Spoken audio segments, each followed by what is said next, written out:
코스피가 올해 새해 들어서 계속해서 연일 신고가 랠리를 펼치고 있죠. 그런 와중에 또 지난주 금요일에 뉴욕 증시는 3대 지수가 일제히 상승으로 또 다우와 S&P 500은 신고가를 기록하면서 마무리를 지었습니다. 과연 이번 주 이 코스피와 코스닥 어떻게 대응해야 할지 김영재 SK증권 명동지점 부장 모시고 이야기 나눠볼게요. 어서 오세요. 네, 안녕하십니까? 네, 지난주 우리 증시 코스피가 드디어 이 지난 금요일에 새해 들어서 6거래일 연속 계속해서 사상 최고치 행진을 이어갔죠. 뭐 올해도 글로벌 증시에서 수익률로는 압도적인 1등을 차지하고 있네요. 구체적인 내용들 한번 볼까요? 네, 사실 지난주 코스피가 무려 6.4% 상승했고, 코스닥은 강보합 수준밖에 상승 못했는데, 말씀하신 대로 진짜 한 번도 지금 쉬지 않고 6거래일 연속 상승 중이고, 지난주에는 글로벌 상승률 1위를 기록을 하였습니다. 환율 국제유가는 소폭 상승으로 보였는데 미국 10년물 국채는 소폭 하락도 크게 증시에 영향을 주진 못했습니다.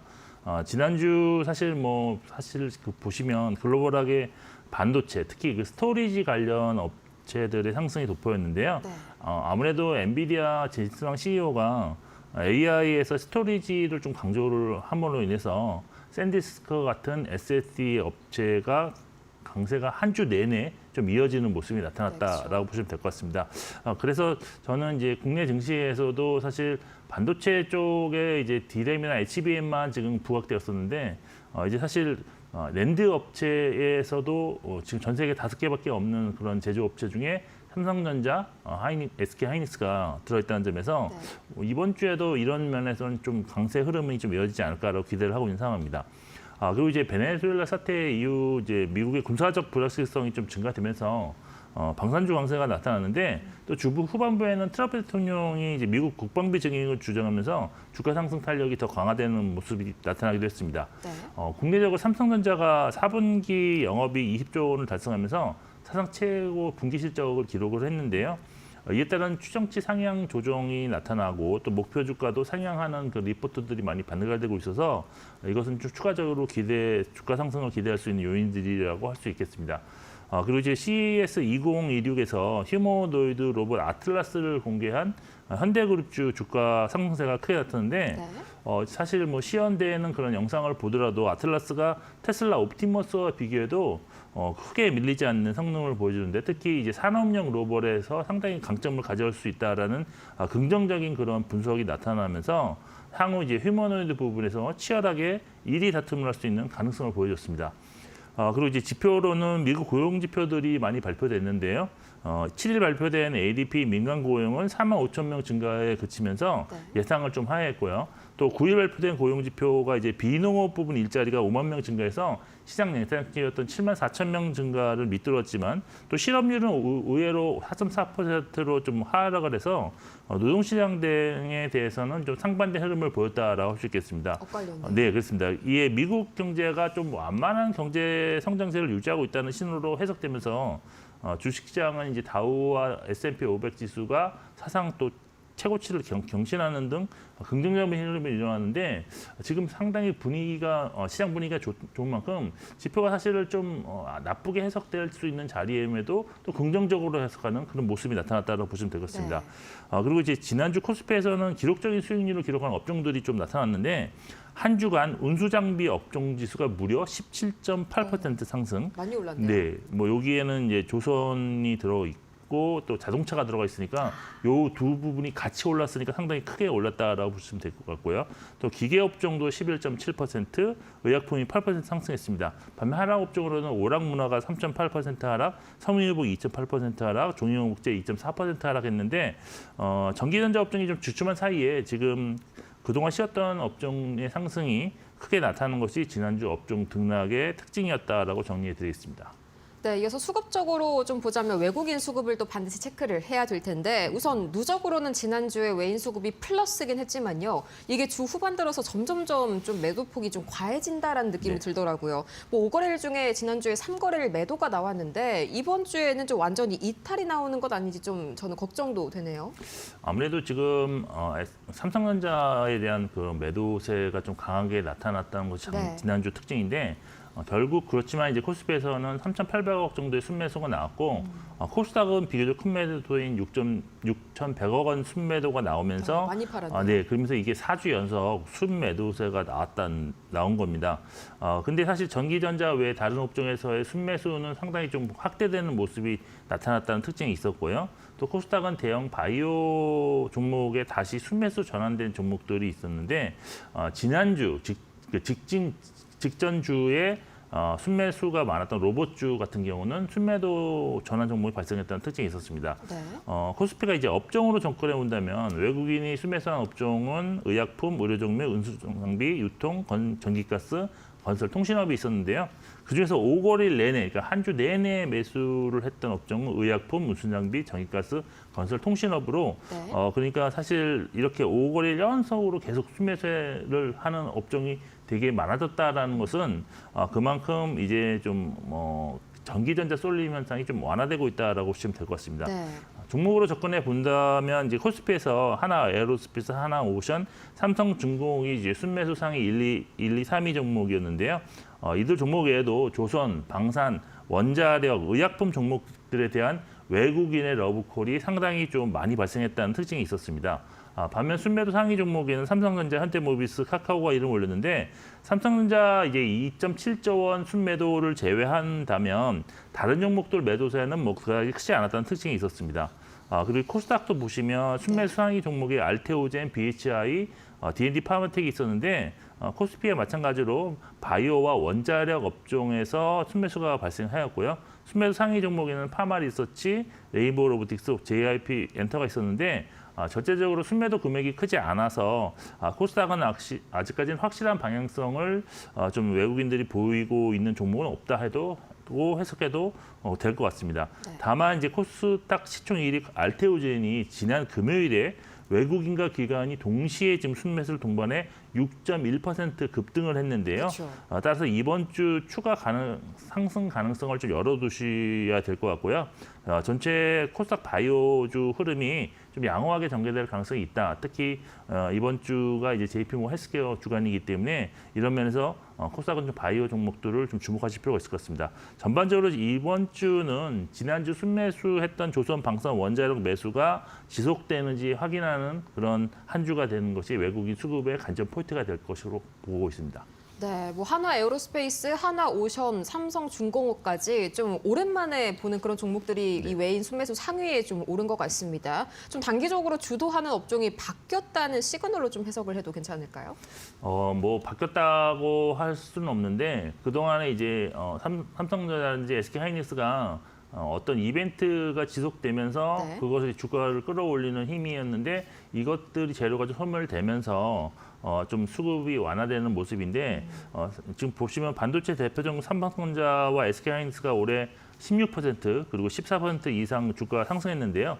네. 외국인과 기관 수급을 보면 삼성전자는 올해 외국인이 2.4조 원 순매도, 또 기간 1.6조 원 순매도 중이고 SK하이닉스는 외국인이 2,100억 원 순매도, 기간 3,300억 누적 순매도 중입니다. 그리고 나서 이제 보면 조선, 방산, 원자력, 제약, 바이오로 좀 수급이 좀 이동한다고 볼 수 있는데 각각 대표 종목들은 올해 수급 상황이 지금 보시면 기간 외국인 동시 순매수 종목이 지금 조선에서는 HD 현대중공업, 그다음에 방산에서는 하나 에어로스페이스, 원자력에서는 두산 LBT, 제약바이오는 셀트리온이 있었습니다. 네. 외국인과 기관이 반도체 종목을 매도한다고 해서 일반 개인 투자자들이 뭐 같이 굳이 꼭 매도할 필요는 없다고 보고 있는데 이제 1월 투자 전략은 실적이 바탕이 되는 업종과 또 성장 기대감을 보이는 업종을 균형 있게 좀 투자하는 조화로운 그런 투자 전략이 필요하지 않을까라고 보고 있는 상황입니다. 그리고 이제 업종별로 이제 한 개씩 말씀을 드려야 될 것 같은데, 네. 일단 먼저 반도체부터 좀 잠깐 말씀드리겠습니다. 네.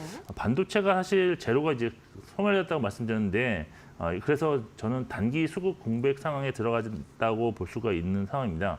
사실 삼성전자의 4분기 실적 발표가 끝난 상황이고요. 네. 또 기대를 모았던 SK하이닉스의 ADR 발행 관련 제공시도 지난주 금요일 아직 결정된 것이 없다고 나왔기 때문에 이제 남아 있는 또 이벤트라고 할 수 있는 22일 SK하이닉스 실적 발표 이전까지는 수급 방향성이 정해지지 않을 가능성이 있다라고 볼 열흘 수 정도 남았네요. 네. 그러니까 단기적으로는 한 2주 동안 수급 방향성이 좀 정해지지 않을 가능성이 있다고 볼 수 있습니다. 하지만 올해 가장 큰 흐름을 좀 다시 한번 생각해 보신다면 반도체 실적 고성장을 바탕으로 한 지수 상승이 예상되는 만큼 비중을 축소하실 필요는 없다고 좀 보고 있는데요. 트랜스포스가 전망한 메모리 가격이 이제 1분기가 이제 디램이 최고 이제 60% 상승. 점점 또, 올라가네요. 네, 낸드 역시도 최고 38% 상승인데 이게 지금 4분기 트렌드와 거의 유사한 그런 흐름입니다. 그래서 1분기에는 메모리 업체들의 어떤 가파른 실적 성장이 예상되기 때문에 비중을 축소하실 필요는 없다라고 있고 네. 또 증권사들의 올해 실적 추정치가 지금 정말 높게 나타나고 계속하고 있습니다. 근데 삼성전자가 최고 지금 155조 원까지 영업이익을 증가시켰죠. 이게 한 2주 전만 해도 133조 원이었는데 네, 대폭 늘었죠. 네, 계속 늘어나고 있습니다. 그리고 SK하이닉스는 128조 원, 132조 원 이렇게 제시된 상황이라서 이것이 자세히 보시면 디램도 그렇지만 반도체 종목의 올해 추정치도 오늘이 가장 낮은 가격이다. 이렇게 반복이 되고 있는 상황이라서 실제 메모리 가격 상승폭과 연동해서 실적 추정치는 여기서 좀 더 상향 출전된 가능성도 열어두셔야 될 것 같습니다. 결국 삼성전자, SK하이닉스 그리고 반도체 소부장 종목들의 투자 전략은 1분기 시적 확인 이전까지는 보유 전략을 기본으로 하시는 것이 수익률 확보에 유리할 것이고 네. 추가 신규 매수는 2월 안에 조정이 나오는 구간에 추세를 해소하지 않는 지점에서 저점에서 좀 하시는 것이 좋다고 보고 있습니다. 네, 그런데 이렇게 반도체 쏠림이 또 최근에 워낙 심했다 보니까요. 이제 증권사들은 최근에 이 소외주로 좀 눈을 돌리는 그런 모습들이 나오고 있죠. 네. 예를 들어서 방산이랑 조선이 금요일에 이런 이슈로 좀 반등을 한 것 같은데 하나 에어로스페이스는 아예 신고가를 기록했죠. 네, 그럼 사실 하나 에어로스페이스 같은 경우는 원래 대장주였는데 네. 지금 또 대장주로서 확실하게 지금 주가가 신고가를 기록하고 있는 모습입니다. 사실 방산가조선은 현재 이제 글로벌 군비 경쟁이 예상되는 상황에 그동안 잠시 조정으로 인한 가격 메리트가 발생했다라고 볼 수밖에 없는 상황이었었는데 미국 중간선거 이전 트럼프 대통령이 어떤 지지율 상승 반전을 유발할 수 있는 카드가 저는 지정학적 긴장감을 좀 고조하는 그런 방향으로 계속 나아가고 있다라고 볼 수밖에 없기 때문에 방산과 조선 역시 추가적 상승 가능성은 열어두시면서 접근을 하실 필요가 있을 것 같습니다. 일단 상승 촉매제 중 하나인 미국 국방비를 1조 5천억 달러로 인상한다는 추진 계획은 사실 이게 군비를 글로벌하게 군비 경쟁을 가속화시키는 요인이기도 하지만 네. 또한 최근 이제 베네수엘라 사태, 또 그린란드 획득과 같은 어떤 군사적 개입도 가능한 어떤 발언 등으로 인해서 국내 방산 기업들의 어떤 유럽과 중동, 북중미에서의 추가적 수주 가능성을 높여주는 요인이 될 수 있을 것 같습니다. 그리고 이제 미국 기업에서 방산 기업들의 어떤 주주 환원을 제한한다는 그런 조치들 역시도 네. 국내 순수 방산주에 대한 투자 매력도를 높일 수 있다라고 보이고 결국 지금 이러한 것을 종합해 본다면 현재 이제 미국 국방비 증액으로 인해서 가장 수혜를 볼 수 있는 업체들은 미국의 현지 생산이 가능한 하나 에어로스페이스라든지 하나 오션 등이 될 가능성이 높다. 그리고 조선 같은 경우는 4분기에 일단 실적 시즌으로 진입했던 재료와 함께 미국과의 어떤 마스크 프로젝트로 인해서 군함 건조, MRO가 추가적으로 나올 수 있는데 이것이 글로벌하게 확장될 가능성도 있어 보입니다. 그리고 이제 캐나다 잠수함 사업 기대감이 지속적으로 나올 수 있다는 점이 긍정적입니다. 네. 일단 투자 전략은 방산은 아직 장기 추세가 회복되지 않은 방산주도 있습니다. 그렇기 그렇죠. 때문에 추세가 확실히 상승 전환되고 신고가를 가는 대형주, 대장주 위주의 매매 전략이 유효하다고 보이고 조선은 전 부분 고른 경쟁률을 확보한 HD 현대중공업 위주 전략 또는 ETF 매매 전략이 좋아 보인다라고 정리해드리겠습니다. 네, 다음으로 로봇주도 한번 체크를 해볼까요? 이제 CES가 딱 끝났는데 사실 이번에 아틀라스가 이 현대차그룹 시총 네. 200조 원 시대를 열었다 이런 평가들이 이어지고 있더라고요. CES가 끝났지만 그래도 장기적인 관점에서 여전히 매력적인 그런 로봇주죠. 네, 사실 아틀라스의 성능이 특징이 이제 당장 공장에 투입할 수 있는 수준으로 지금 올라와 있다는 점인데 네. 상당한 수준의 완성도였다라고 평가를 받고 있는 상황입니다. 그래서 이 아틀라스 이외에도 사실 로봇 제품군들이 현대차 그룹에는 상당히 많기 때문에 향후 로봇 관련해서 자체 수요도 많이 나오겠지만 외부에서 이제 외주 생산을 할 수 있는 가능성도 상당히 지금 높아지고 있는 상황이다라고 네. 볼 수 있는 상황입니다. 즉 이제 반도체에서의 TSMC처럼 로봇에 있어서는 현대차 그룹이 대신 정밀하게 뭐 생산해주는 파운드리 역할을 좀 할 수 있다는 점에서 상당히 좀 새로운 성장 동력을 확보했지 않나라고 판단을 해서 장기적 관점에서 상당히 접근이 유효하다라고 볼 수 있겠습니다. 그래서 이제 그 안에서 좀 보시면 사실 로봇 분야의 핵심 기업이 보스턴 다이내믹스인데 현재 지분 구조를 보시면 상대적으로 많은 지분을 보유한 현대 글로벌스에 대한 관심이 높아질 수 있다고 보고 있고요. 네. 또 로봇 부품의 핵심은 결국 액추에이터인데 이 생산을 맡게 될 현대 모비스 역시도 지금 장기적으로 관심 종목을 선정 가능하다 이렇게 보시면 될 것 같습니다.